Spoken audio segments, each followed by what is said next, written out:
after decades of war and bad spending decisions by the government, Lebanon's economy is in ruin. I'm speaking to people who've had their life savings wiped out. There are fuel shortages and power cuts, a local currency that's lost 95% of its value, and crucially, money trapped in the bank. People are literally robbing banks at gunpoint to demand access to their own cash. And because of this, a sort of shadow crypto economy has emerged. So we're talking about locals mining for Bitcoin, Dogecoin, and Litecoin to earn money because they can't find work.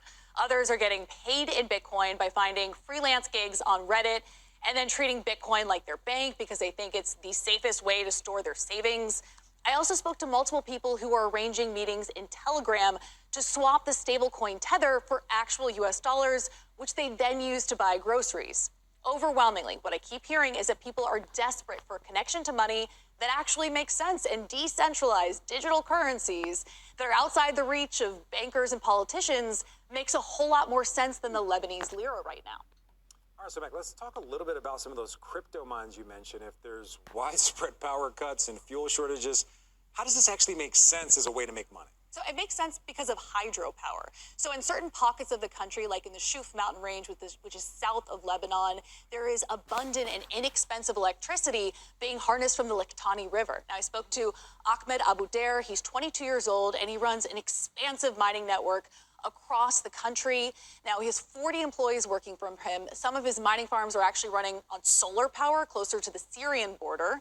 And what I find especially compelling about his business model is the fact that he allows people to remotely invest in his operation and then earn a monthly dividend in crypto. And some of his customers are at the opposite end of the country from where these farms are. Some are in Syria, Turkey, and Egypt. It's a really interesting setup. All right, I know how well-versed you are in crypto. You have a lot of insight on the entire industry, but you're going to have to explain this one.